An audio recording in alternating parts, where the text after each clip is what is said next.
Welcome to the HCI family of podcasts. We're your source for personal, professional, and organizational growth and development. We share our own original research, explore industry trends, and interview executives and thought leaders from across the globe. Join us for practitioner-oriented content around all things leadership, HR, talent management, organizational development, and change management. Maximize your personal and organizational potential with the HCI family of podcasts.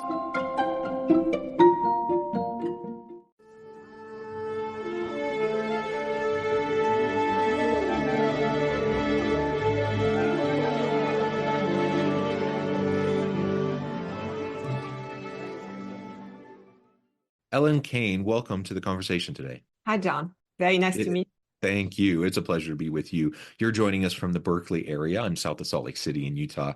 And today we're going to be talking about your recent book, Fire Up Innovation, Sparking and Sustaining Innovation Teams. I love the title of your book, and I'm super thrilled to have a chance to sit down with you and to explore this together today. As we get started, I wanted to share Ellen's bio with everybody. Helene Cahen is author of Fire Up Innovation and is an innovation strategist, trainer, facilitator, and speaker with over 20 years of experience helping companies navigate innovation challenges. She's the founder and principal consultant at Fire Up Innovation Consulting, previously Strategic Insights, where she guides Fortune 500 companies, small businesses, and nonprofits to understand innovation, create innovative new products and services, build effective teams, and support a user-centered culture. Now, I could go on. There's a lot more to your background and your bio, but I'm going to pause there. Anything you would like to highlight by way of your background or personal context before we dive on it? No, I think it's a great start. Thank you. Okay, well, wonderful. When I'm sitting down with authors, one of the very first things I always like to ask is why this book? Why now? A book is a labor of love. It takes a lot of time and energy and commitment to put all of that experience, all those thoughts down on the page. So why did you feel this book was so important to get out there into the world now?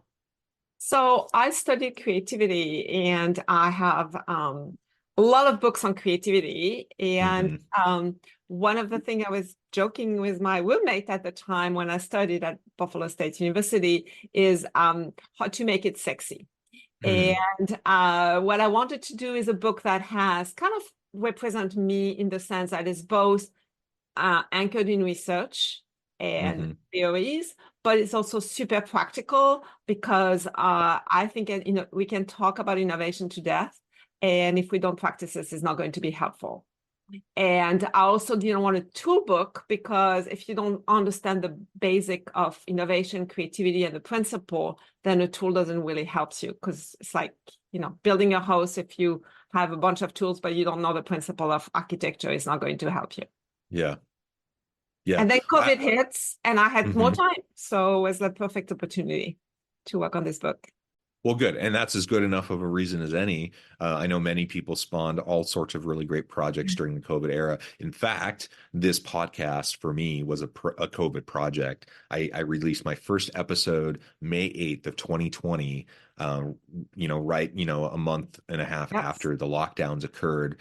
And yeah, so it's been a labor of love for me. And I've talked to so many individuals that either they started a new business or they launched a new product line or they wrote their book in part due to the COVID period. And it was super disruptive. It was super hard for a lot of people. And I don't want to downplay that or diminish that, but it did also provide opportunities for people. And it's great that this book was able to come forth in part, due to how you responded to that hard environment, that hard situation. So you've been working with companies, in this innovation space for a couple of decades now. What first sparked your interest in working with innovation teams? How have things changed in the last couple of decades? Because I can only imagine, that with the pace, the rate and pace of change in terms of technological advancements has just continued to go up exponentially. So as we talk about innovation, I can only imagine that that's been a really interesting dynamic space for the last couple of decades. Tell us more about that. Yeah. So there's a lot of questions there. Just my background, I went to business school and then I wanted the most creative work I could do. And I work in advertising and I work on new products. And I just really loved that kind of the change and creating something new. So that's why I've been passionate about innovation for more than 20 years now. And the changes is like, it's both change and doesn't change. In the sense that in terms of organization, I see like a pendulum swing. Uh-huh. At some point, organization decide we need to create a innovation department, or we're going to have this like startup within our organization. Is they're going to just work on innovation, and the rest of us is going to work on business as usual. And then when that doesn't work so well, then they're like, well, no, everybody has to work on innovation, and we move it back and we cut that budget and everybody's working on innovation, and that might not work so well. And then maybe we buy a new company, buying startup because we realize we have a culture that's not really helping. So we buy some startups and we integrate them, and sometimes it's successful and sometimes not so much because the culture itself can kill innovation from a startup. So feels like nobody find the perfect solution. And so there is a lot of back and forth between those different models of how can we do innovation. What I have to say is innovation is definitely a bigger word than it was 20 years ago. Yeah. Like it's almost like a buzzword. Of course, we want to be innovative, but what I found is a lot of the companies don't really know how. And then you put together teams because of their skills, their background, their technical skills, their specialties, but then they don't themselves know how to work on the innovation team because we don't train people about that. So we put the people for the skills, but then they have to work together. And that can be really challenging at times. Yeah, and amen to the buzzword piece. Like I'm thrilled that more people are talking about innovation today than it seems was the case in the past. I think that's wonderful.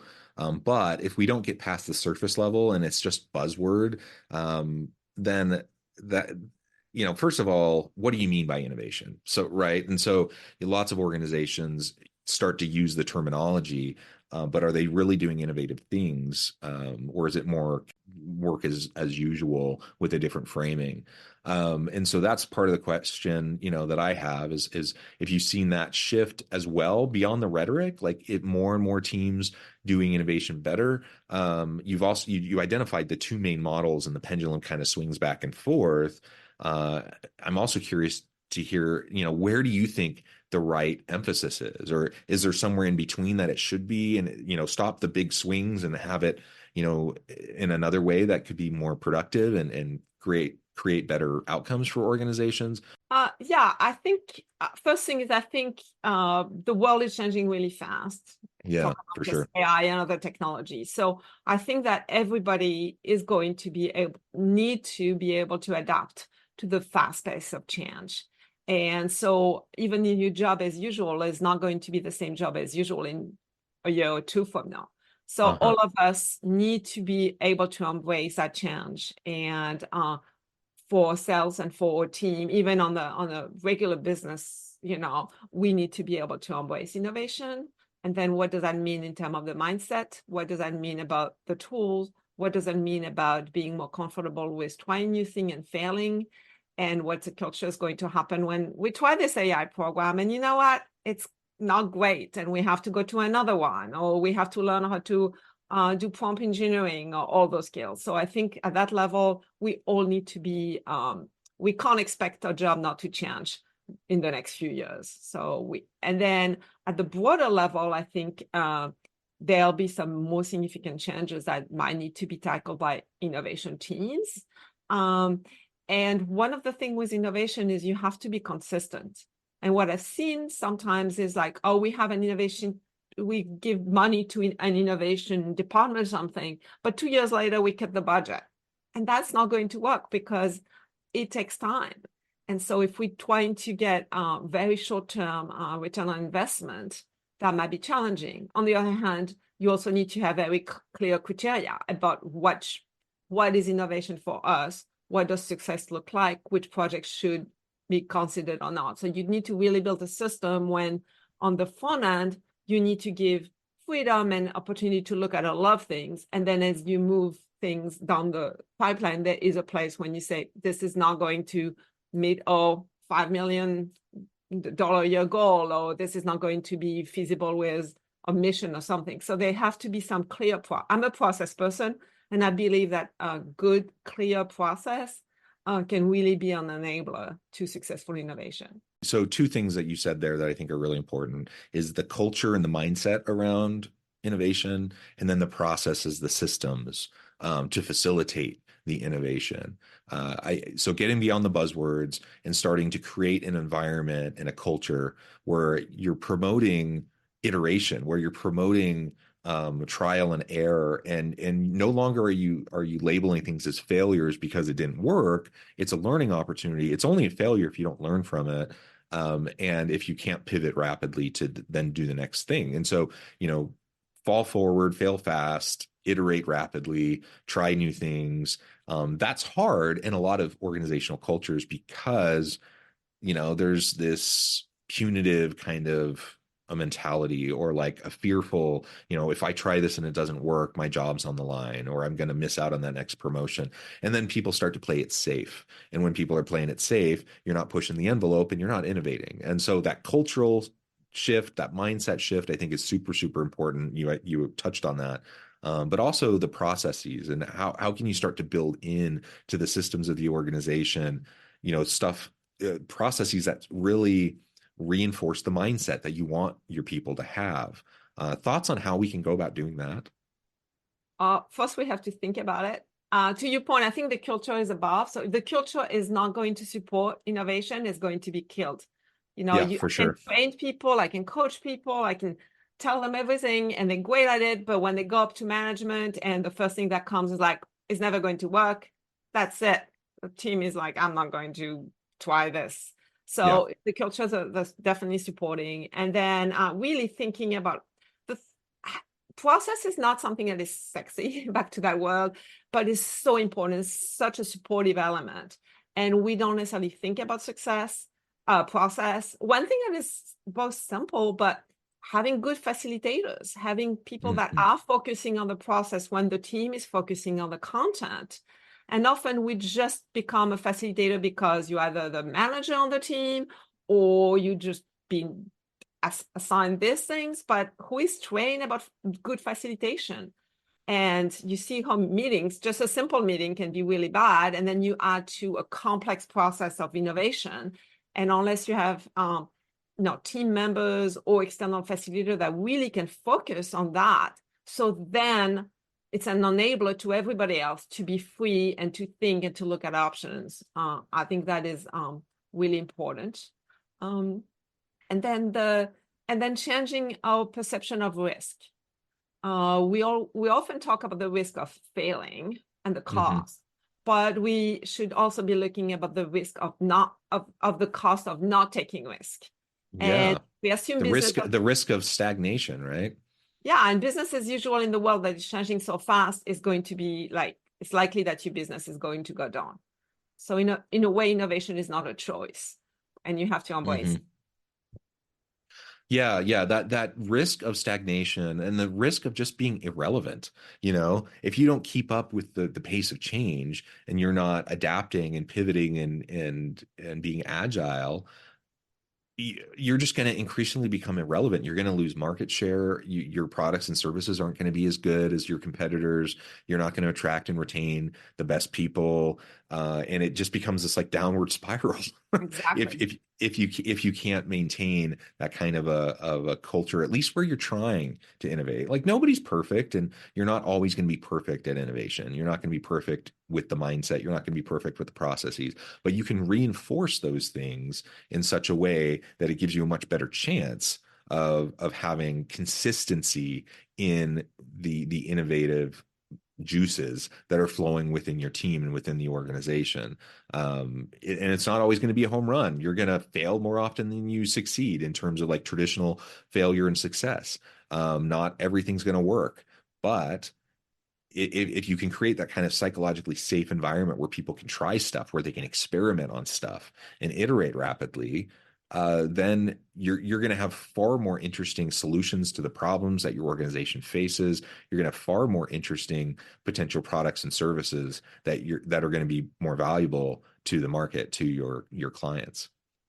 Exactly. And I think it's really important what you say about prototyping and testing and do it early. I mean, that's for me is that because in corporate we want to be perfect. So we're not going to get something out even to our management or to users before we feel like it's good is good enough. But I Hmm. really challenge team and saying when this is might be good enough when it's really rough, and let's to get it out as soon as possible, get some feedback as soon as possible. So at a point that is cheap and fast, rather than waiting another 6 months to fine tune everything. So get things out when they're messy and they're rough. Actually, you might get better feedback because nobody's feeling is going to think they offend anybody with a feeling on something that look like something you draw in 5 minutes. And so it's a prototyping and testing fast and iterating again and again and again as a learning opportunity, as you mentioned, rather than at that point, we're not going to try to measure hard number. We don't know if that project is 5 million or 20 million, but are people Yeah. excited about it? Do they get it or they don't? That's information you can get really early on, and that's really helpful. Yeah, yeah, for sure. And part of I think the innovative kind of mindset and the culture is also built around diversity. In my experience, Yes, having a more diverse team, having people with different backgrounds, different experiences, different worldviews, um, different expertise, different skill sets, cross-pollination, interdisciplinary, multidisciplinary work teams. That is some of the secret sauce, I think, to innovation. Can you tell us more about why team diversity is such a big focus in your book, and how we can go about, thriving in a more diverse environment, understanding that, yeah, it can be challenging. Putting together diverse teams can be challenging. Sometimes managing diverse teams can be challenging. But if you want innovation, it's part of the secret sauce there. exactly. So the reality is it's harder to work people that are not like us. It's harder to do it. But that's really what's important because we're trying to solve complex problems that Yeah. have multi-aspect to the solution. And so if not everybody's in the room, then we might miss a key aspect of the solution or the ideas that we'll discover much later when, oh, we need to talk to the finance person, or we need to talk to that manufacturing person and realize Hmm. that we can't make this thing, or it cost us 20 million, or all of those. And so having as many people from different perspective in the room early on a project can really uh, identify issues, find solutions that might come from perspective that you would not think about. Because one of the things about innovation is we often think about it's innovation in product or services or experiences, but Hmm. actually innovation can be in anything else. It can be Yeah. in pricing. It can be in the way we communicate, is who we partner with, different way to make the product. And so if the people that have those kind of functions are not in the room, we're just going to get another product and services. And maybe that's not the answer. Or maybe it's only a piece of the innovation is only that new product services component, but it needs to have all those elements integrated upfront to really create a new innovative business model. Yeah, so you can have innovation around processes, around efficiencies. You can have innovation around quality control, innovation around every last piece of the business. Exactly. um, can be innovated. That's a really important point to emphasize. So I appreciate that. All right. So as we're thinking more about how to do this effectively, what have you seen as like some of the biggest roadblocks, the biggest setbacks for organizations, despite maybe their intention, despite maybe their aspirations around trying to become that really great innovative organization with an innovative culture? I mean, the culture is one or the biggest roadblock. Hmm. Hmm. Um, I mean, something that's really helpful is having a team champion, kind of protecting the team, especially early on when it's kind of we don't know where we're going, and it might be kind of weird idea or different direction. Is having a way to kind of protect the team when they kind of the baby step, those little seeds, and we can let them play in a way that can be really really helpful. But another thing that is totally on the other side, but it's surprisingly sometimes not so clear, is what are the criteria for success? Be clear, we set them up and up front. So as we move forward and as we especially evaluate pieces of this is what problem should we work on, or what idea should we select versus we come up with 100, that's easy, but which one do we select? Having decisions that are made with very clear criteria in mind, that what is important, how is it in line with a mission, how is it in line with our value proposition, how does it fit with a customer's need, things like that. And so that can really be helpful. And sometimes and it's okay to have constraints. I learned that Yeah. designers love constraints. It's easier to design within constraints. So is this something a management has in mind about something, or it's important to be upfront? It's actually helpful. There's a play we want to be free, but it's also important to have clear criteria about how is a project will be able to move forward, what's important, what's less important. So we don't judge idea on what we like or what we're excited about, but on, how is it going to, what does this organization want as moving forward with the innovation projects? Yeah, yeah, and I think that's one of those tensions because you have your mission, you have your vision, you have your values, you have your core strategy as an organization, and you want to have congruency and alignment. But on the other hand, you want to innovate, and sometimes that innovation means you're going to end up possibly going in completely different directions, right? And Yeah. so finding ways that you can ensure alignment and consistency with mission of the organization while leaving open the door for new opportunities without completely flooding your teams with like endless possibilities, because there are endless possibilities when we're talking about innovation. Literally, it could be anything, and you can't chase everything. You can't throw every last piece of spaghetti at the wall to see what sticks. You do have to make choices. You do have to prioritize. So what have you seen?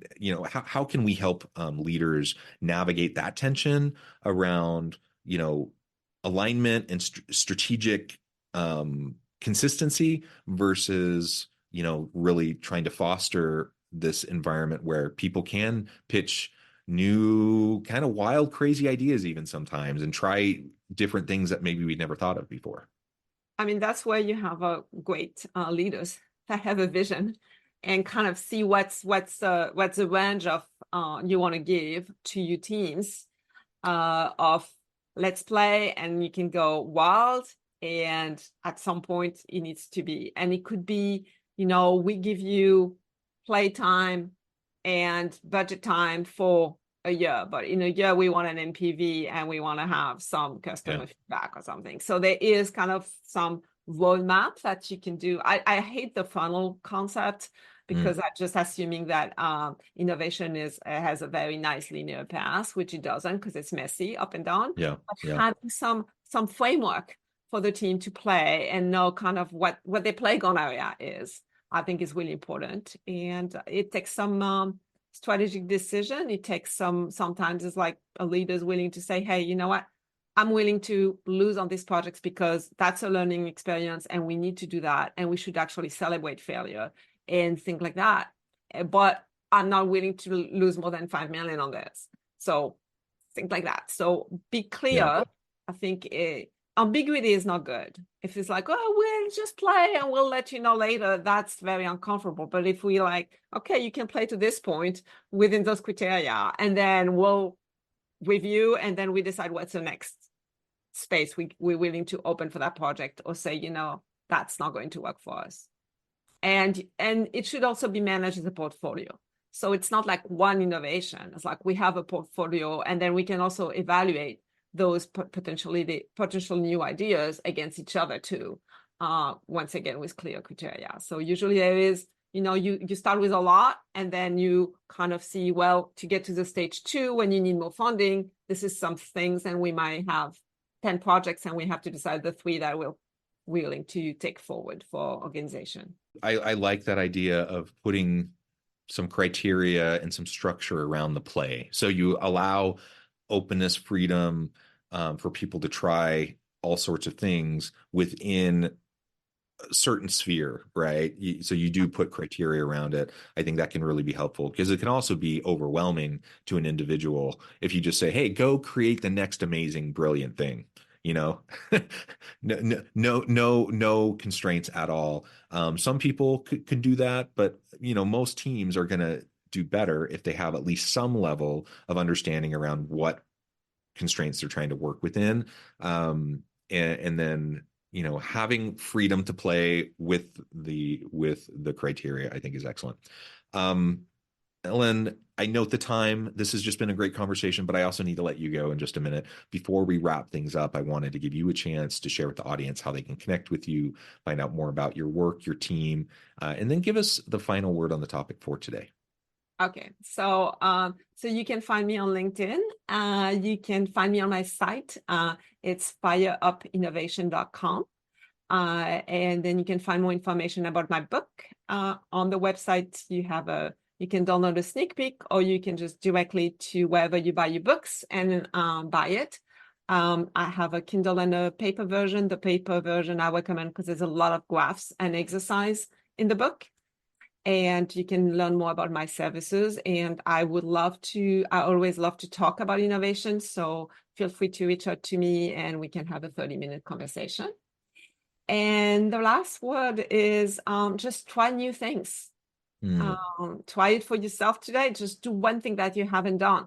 Be taking a different road on your bike, or sign up for a class or something, because innovation is really a mindset ultimately. So, and by doing it for yourself, you will be able to bring that to your organization as well. Yeah, I love it. Thank you so much, Ellen. It's just been a pleasure. I encourage the audience to get connected, find out more about what Ellen can do for you. Check out the book. And as always, I hope everyone can stay healthy and safe, that you can find meaning and purpose at work each and every day. And I hope you all have a great week.